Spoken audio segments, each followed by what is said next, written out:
2 hari hilang dibawa kabur pengasuhnya. Dua bocah kakak beradik yang tinggal di Gang Pepaya, Kramat Jaya Cilincing, Jakarta Utara ditemukan di pinggir rel yang berada di kawasan Bulak Kapal, Bekasi, Jawa Barat.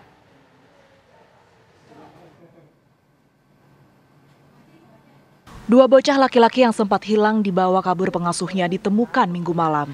Keduanya nampak kelelahan saat ditemui di rumah orang tuanya yang berada di Gang Pepaya, Kramat Jaya Cilincing, Jakarta Utara.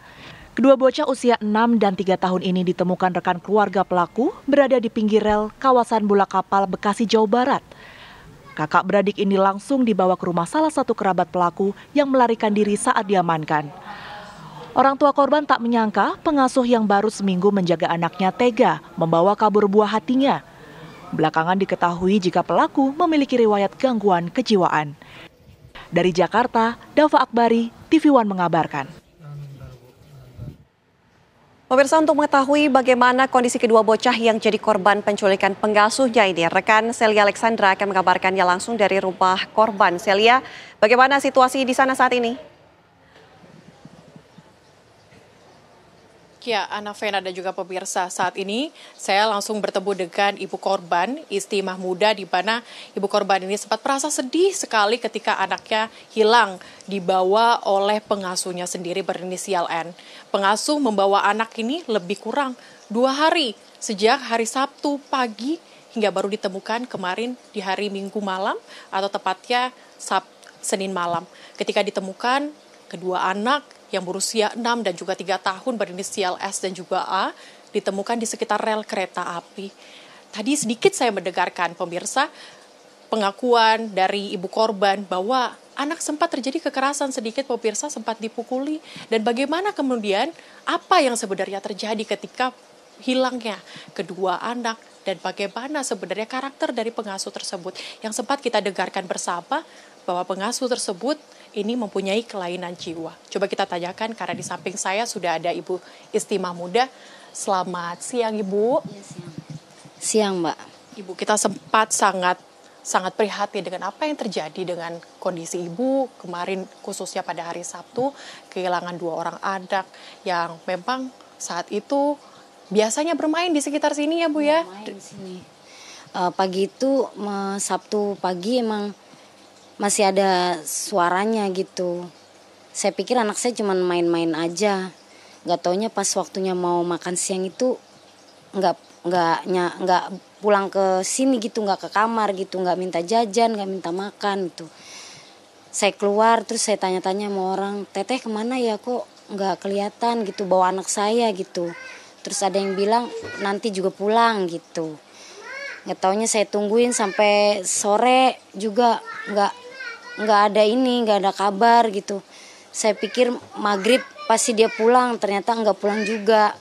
Sampai malamnya saya pikir mungkin dia diajak main kali sama yang momong, terus nginep mungkin gitu di tempat temennya karena kan malam itu juga hujan gitu. Saya pikir begitu, ternyata sampai paginya juga nggak pulang. Iya, Ibu, kita merasa sangat sedih apa yang terjadi waktu itu, Ibu. Ibu bisa ceritakan sedikit sebenarnya karakter dari pengasuhnya ini seperti apa, Bu? Karena kalau yang kami dengarkan ada sedikit kelainan jiwa, Ibu ya. Ini apakah selama dia bekerja di sini, Bu, ada kondisi-kondisi yang mungkin mencurigakan, Bu, selama ini? Kalau waktu saya tanya-tanya sih enggak. Biasa aja kayak orang normal gitu. Saya tanya, teteh mau ngasuh anak saya? Ya udah teh, saya mau gitu. Terus dia sama lagi tuh kayak orang normal, nggak kelihatan kayak orang stres. Cuman 3 hari sebelum kejadian ini tuh memang jadi kayak orang ngomong sendiri gitu, ngomong sendiri, ngoceh-ngoceh sendiri. Ya udah gitu. Tapi selama dia nggak anak saya masih aman sama dia, saya pikir ya udahlah gitu. Ibu, kemarin kan sempat dibawa oleh pengasuhnya selama hampir 2 hari, ditemukan di rel kereta api. Ini sangat membuat kita kepikiran ya, apalagi Ibu mungkin waktu itu. Ibu, tadi apa sih sebenarnya yang dialami anak-anak? Bercerita apa sama Ibu waktu kondisi itu terjadi, Bu? Iya, dipikirnya dia diajak jalan gitu aja gitu. Kirain aku diajakin jalan-jalan, tapi kok aku nggak ketemu mama gitu. Aku diajakin duduk di deket rel, deket kereta, Aku pikir mama mau datang tapi enggak, aku minta pulang, katanya nggak usah pulang, sini aja gitu katanya. Udah begitu anak saya ceritanya. Ibu, waktu itu anak-anak gimana makan, tidurnya? Kalau misalnya kita lihat dari kondisi dari pengasuhnya yang tinggalnya tak jelas, Ibu sempat sampaikan, ini bagaimana makan dan tidurnya selama itu, Bu? Katanya makan itu dia tantenya nggak punya uang mama, terus dikasih makan sama orang katanya. Terus minumnya gimana? Minum katanya aku minta minum, tante nggak ada uang, udah minum aja tuh, minum air di kamar mandi katanya. Ya udah begitu aja ceritanya anak saya. Ditanya-tanya juga anak saya masih kayak mungkin dia pikir diajak main aja gitu, jadi nggak tahu kalau dia tuh nggak akan pulang kalau nggak kita cari-cari. Malah alhamdulillah sih ketemu, ya udah alhamdulillah udah nggak ada gimana sama pelakunya. Yang penting anak saya udah ketemu sehat udah. Sempat kita dengar bahwa anaknya sempat ada sedikit dipukuli dan sebagainya. Gimana Ibu waktu Ibu mendengar? Itu minta pulang kan, saya tanya, abang diapain? Aku minta pulang, tapi dimarahin, terus ini aku dipukul, terus ini dijewer gitu. Mungkin karena anak saya kan rewel, pasti minta pulang.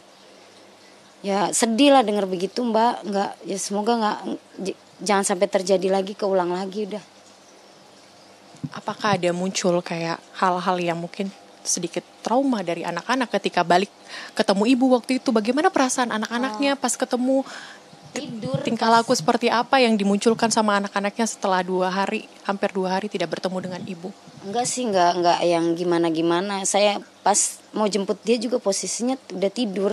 Mungkin kayaknya capek gitu, diajakin jalan mungkin ke sana ke sini gitu. Enggak sih, enggak ada rasa trauma, enggak ada. Anak saya seperti biasa aja gitu, Mak. Ya mau main, dia nanyain mainan, begitu pulang juga enggak yang gimana-gimana. Ibu tadi sempat ketika kita berbincang sedikit Ibu ya, anak-anak apakah pas ditemukan ini masih kondisi dengan menggunakan baju yang sama atau seperti apa Bu? Enggak, udah bukan baju dia yang dipakai dari rumah. Enggak tahu, ditanya sama aku sih, "Bang, ini baju siapa?" Enggak tahu. Baju disuruh pakai sama tante gitu. Nah, yang kecilnya itu waktu saya ketemuinnya itu dia udah pakai baju dari ponakannya yang nyelamatin anak saya. Ibu ini kan juga mungkin kalau kita melihat ibu kan ibu sendiri untuk mengurus 2 orang anak saat ini. Kemudian juga dengan kondisi seperti ini ibu juga harus bekerja. Bagaimana Bu setelah kejadian ini? Mungkin ini sangat berat untuk ibu ya Bu ya. Apa kemudian yang ingin ibu luapkan, ibu sampaikan mungkin dari kejadian yang ibu alami saat ini Bu? Ya buat saya sendiri sih ya lebih hati-hati lagi, lebih waspada lagi, jangan mudah percaya sama orang yang mau ngasuh anak gitu aja udah. Untuk pembelajaran saya juga, semoga nggak terulang lagi udah. Bu, kami turut sedih dengan apa yang terjadi sama ibu, anak-anak juga, apalagi kalau kita melihat anak-anak masih sangat lucu-lucunya dengan usia segitu ya Bu ya, 6-3 tahun. Dan kalau kami lihat memang pelakunya saat ini seperti apa Bu? Apakah sudah ditindaklanjuti atau seperti apa Bu? Katanya sih waktu saya di tempatnya itu dibilangnya sama saudaranya itu udah saya pukulin katanya. Pokoknya udah kalau helm itu nggak dipegangin orang mah itu udah rusak mukanya katanya sama saya. Saya udah nggak sadar itu pengen saya kepruk pakai helm katanya. Kata saudaranya itu dia udah dipukulin. Nggak tahu dia masih di situ atau udah pergi. Tapi kalau menurut keterangan dari saudaranya pasti dia udah nggak di situ. Kalau punya masalah pasti dia pergi gitu. Oke Bu, terima kasih ya Bu atas waktu dan kesempatannya, dan semoga dengan ditemukannya anaknya saat ini semoga jauh lebih dekat sama ibu kembali. Kemudian juga kejadian serupa tidak akan terulang kembali ke ibu. Terima kasih ya Bu ya. Ya pemirsa, tadi adalah sedikit wawancara singkat kita bersama dengan Ibu Isti Mahmuda bagaimana kronologi kejadian yang memang terjadi dari hari Sabtu pagi hingga pada hari Minggu malam atau Senin malam, di mana ketika ditemukan kedua orang anak. Dan memang tadi sedikit yang kami dengarkan bahwa pelaku dengan kondisi kalau bisa dikatakan ini ada sedikit gangguan kesehatan mental, dan juga anak-anak yang memang ketika terjadi kejadian tersebut memang minta pulang, minta untuk bertemu sama ibunya. Tadi sempat kami dengarkan sedikit pemirsa, ketika bertemu dengan anaknya, ini anak-anak benar-benar sangat ingin pulang, sangat ingin berpelukan sama orang tuanya, sama mamanya. Kemudian juga sekarang jauh kalau kami melihat memang kondisi intensitas antara dua anak bersama dengan ibunya ini sangat dekat sekali. Ini mencirikan bahwa memang sosok ibu yang dibutuhkan waktu itu di 2 hari ini benar-benar sangat dicari oleh 2 orang anak tersebut. Sementara demikian, Ana dan juga Vena. Baik, terima kasih Celia. Ini tentu menjadi pembelajaran ya untuk semua orang tua harus lebih waspada kemudian agar tidak terjadi lagi kasus-kasus serupa.